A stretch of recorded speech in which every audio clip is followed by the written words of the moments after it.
విజువల్స్లో కనిపిస్తుంది. బీజేవైఎం గత పనిచేసినటువంటి మాజీ రాష్ట్ర అధ్యక్షుడు ప్రస్తుతం ఉన్నటువంటి అధ్యక్షుడిని ఒకటే వ్యాన్లో ఎక్కించే ప్రయత్నం చేస్తున్నారు. వాళ్ళు సంబంధించి వాళ్ళు అక్కడ ఎక్కేటువంటి ఆ పోలీసుల తీరు పట్ల ఆగ్రహం వ్యక్తం చేయడం కూడా వాటికి సంబంధించినటువంటి వ్యాన్లు ఏవైతే ఉన్నాయో వ్యాన్లలో ఎక్కేందుకు కూడా కొంత సస్యమీర అనడంతో కూడా ఉద్రిక్తకైతే నెలకొంది. ఇంకోవైపు ముందుకెళ్లేటువంటి ప్రయత్నం చేద్దాం. ఎందుకంటే ఇందాకనందు ముందు నుంచి కూడా అందరినీ అటు గాంధీ భవన్ వెళ్ళేటువంటి ఛాన్స్ ఉండడంతో వారు అందరినీ కూడా అక్కడ నుంచి పోలీసులు లాక్కొచ్చారు. ఇంకొంతమంది ఇటు ఇంకా బీజేపీ ఆఫీసు ఏదైతే ఉందో ఒకసారి చూసుకుంటాం. విజువల్కి సంబంధించి ఎక్కడికక్కడ కూడా రోప్ అనేది కూడా పోలీసులు ఏర్పాటు చేశారు. రోపు ఏర్పాటు చేయడమే కాకుండా రోప్ అనేది కూడా ఏర్పాటు చేశారు. ఆ రోపుకు సంబంధించి కూడా చూపించేటువంటి ప్రయత్నం చేద్దాం. ఇక్కడే దిష్టిబొమ్మ దగ్ధం చేస్తారు. దిష్టిబొమ్మ దగ్ధం చేయడమే కాకుండా భారీగా కూడా పోలీసులు మోహరించడంతో ఒక్కసారిగా బీజేవైఎం కార్యకర్తలు కూడా పోలీసుల తీరు పట్ల ఆగ్రహం వ్యక్తం చేస్తున్నటువంటి పరిస్థితి ఉంది. మరికొంతమంది బీజేవైఎం నేతలు ఉన్నారు, వాళ్ళతో మాట్లాడించేటువంటి ప్రయత్నం చేద్దాం.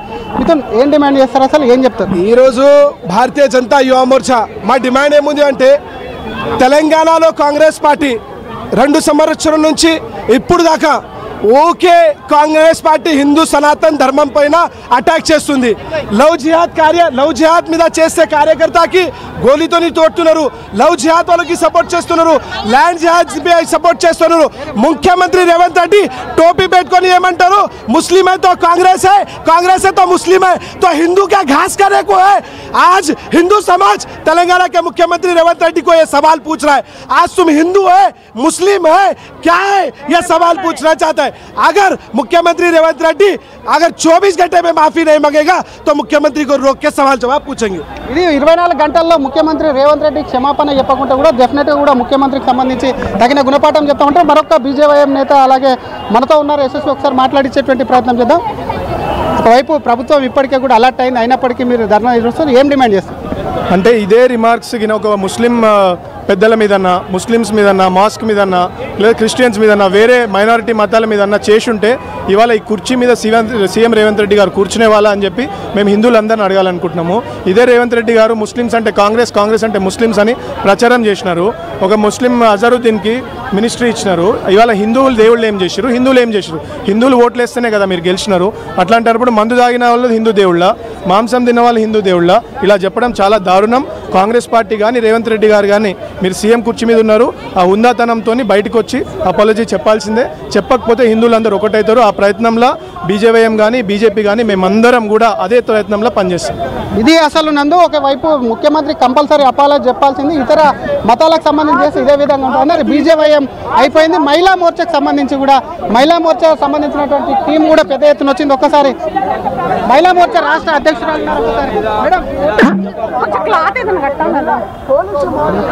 మహిళా మోర్చాకు సంబంధించినటువంటి నాయకురాలు రాష్ట్ర మహిళా మోర్చా అధ్యక్షురాలికి కూడా ఒకవైపు కూడా పోలీసుల పెనుగులాటకు సంబంధించి కూడా కాలు యొక్క గోరు కూడా దానికి సంబంధించి కూడా లేచినటువంటి పరిస్థితి ఉంది. ఒకవైపు బీజేవైఎం మహిళా మోర్చా సంయుక్తంగా చేపట్టబోయే అటు దిష్టిబొమ్మ దహనం కావచ్చు, మరొక వైపు నిరసన కావచ్చు, దానికి సంబంధించి పెద్ద ఎత్తున బీజేవైఎంతో పాటు మహిళా మోర్చాకు సంబంధించినటువంటి నేతలు కూడా హాజరయ్యారు. మహిళా మోర్చా నాయకురాలు కూడా స్ట్రైక్ చేసేందుకు ఇక్కడ వచ్చారు. దీంతో రాష్ట్ర అధ్యక్షురాలకే దెబ్బ తాకడంతో కొంత పోలీసుల తీరు పట్ల, పోలీసుల విధానాల పట్ల కూడా ఆగ్రహం వ్యక్తం చేశారు. ఒకసారి మహిళా మోర్చా నాయకురాలు మేము మామూలుగా మేము అసలు ఏమి చేయట్లేదు, అక్కడ ఓన్లీ ప్రొటెస్ట్ చేస్తున్నాం. ఎందుకంటే మాకు క్లియర్ ఇన్స్ట్రక్షన్స్ ఉన్నాయి. మేము ఓన్లీ ప్రొటెస్ట్ నిరసన మాత్రమే వ్యక్తం చేస్తామని చెప్పినాం. ఆ క్రమంలో వాళ్ళకి ఇన్స్ట్రక్షన్స్ ఇచ్చారు పోలీసులు. నాకు వినపడుతుంది వెనకాల ఆమెను దొబ్బు, ఆమెకి దెబ్బ తాకేటట్టు చేయి, అప్పుడైతే వీళ్ళందరూ సైలెంట్ అవుతారని పోలీసులు అక్కడ మాట్లాడడం నేను విన్నాను. ఆ క్రమంలోనే చేయాలనుకున్నారు, చేశారు. మేము ఏం చేస్తున్నాం, నిరసన వ్యక్తం. వాళ్ళు కాంగ్రెస్కి పనిచేస్తున్నాం, పబ్లిక్ని కాపాడే పనిలో పోలీసులు ఉన్నారు, లేకపోతే ఓన్లీ కాంగ్రెస్కి మాత్రమే ఉన్నారు అని అంటే పోయి వాళ్ళ ఇంట్లో ఊడిగం చేసుకోండి. అంతేగాని పబ్లిక్ దగ్గరకు వచ్చి ఇట్లా హాని కలిగించడం ఎంతవరకు? ఇదే చిత్తశుద్ధి. ఆ రేపులు ఎన్ని జరుగుతున్నాయి, ఇక్కడ ఎన్ని ప్రాబ్లమ్స్ అవుతున్నాయి, మహిళలు ఎన్ని ప్రాబ్లమ్ అక్కడ లేదు, అక్కడ చూపించారు ఈ తెలివి అంతా, ఇక్కడ మా మీద చూపిస్తారు. మేము ఏం తప్పు మాట్లాడినాం? హిందూ దేవుళ్ళ మీద ఏదైతే వ్యాఖ్యలు చేసిరో దానికి ఆయన క్షమాపణ చెప్పాలని మాత్రమే అడిగినాం. దాంట్లో మేము ఏం తప్పు చేసినాం? ఒక హిందూ అయి ఉండి హిందువులో దేవుళ్ళ దేవతల గురించి ఆయన మాట్లాడింది, ఆయన చాలా ఏమైనా తప్పుగా మాట్లాడినా ఆయనకు తెలియజేయడం కూడా తప్పేనా, ఒక భారతీయులుగా తెలియజేయడం తప్పేనా? ఆయన ఏదైతే మాట్లాడానో ఆయనకు తల పొగరు నెత్తికెక్కి మాట్లాడుతున్నాడు. ఆయన పొగరు దించే రోజు దగ్గరలోనే ఉంది. రానున్న రోజుల్లో మహిళలే ఆయనకు గుణపాఠం చెప్తారు. వెంటనే ఆయన క్షమాపణ చెప్పాలి, లేదంటే ఏ గుళ్ళ దగ్గర తిరగనీయమని ఈ సందర్భంగా మేము తెలియజేస్తాం. ఇది అసలు మహిళా మోర్చా ప్రెసిడెంట్ కూడా దెబ్బ తగలడంతో కూడా అటు ముఖ్యమంత్రి తీరు పట్ల కూడా ఆగ్రహం వ్యక్తం చేస్తున్నారు.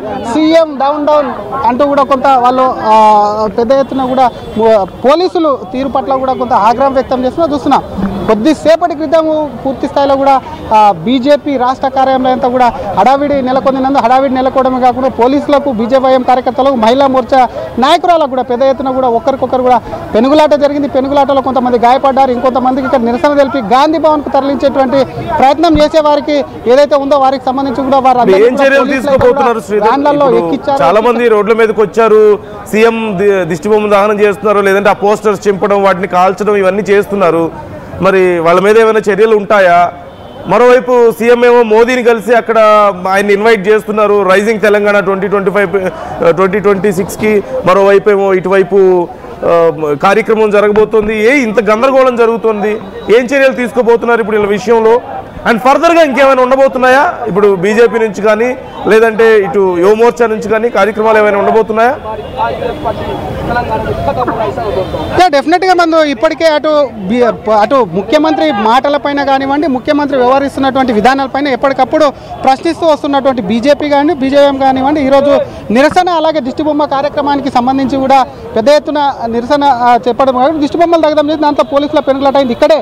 ఎందుకంటే పోలీసులు అవలంబిస్తున్న విధానాలను కూడా దానికి సంబంధించి కూడా ఇక్కడే బీజేపీఎం కార్యకర్తలు ఇంకా బీజేపీఎం రాష్ట్ర నాయకులు కూడా వాటికి సంబంధించి కూడా నిరసన ఇంకా చేపడుతున్నారు. పోలీసులు అరెస్టు చేసేందుకు ప్రయత్నించారు, అయినప్పటికీ కూడా తప్పించుకొని కూడా ఇక్కడే ఉండి నిరసన చేస్తున్నారు. చూస్తున్నాం మనం రోప్ బ్యాచ్కి సంబంధించి పెద్ద ఎత్తున, ఎందుకంటే ఎప్పుడైతే ఉద్రిక్త పరిస్థితులు నెలకొంటాయో పెద్ద ఎత్తున కార్యకర్తలు కూడా వస్తారని ముందస్తుగా పసిగట్టినటువంటి అటు పోలీసులు కూడా బీజేపీ రాష్ట్ర కార్యాలయం వద్ద ముందస్తుగా 3 భద్రత ఏర్పాటు చేయడం కాకుండా రోప్ బ్యాచ్ స్పెషల్గా అటు ఉమెన్ పోలీసు కావచ్చు, మరొక పక్క నార్మల్గా ఉన్నటువంటి పోలీసులు అందరినీ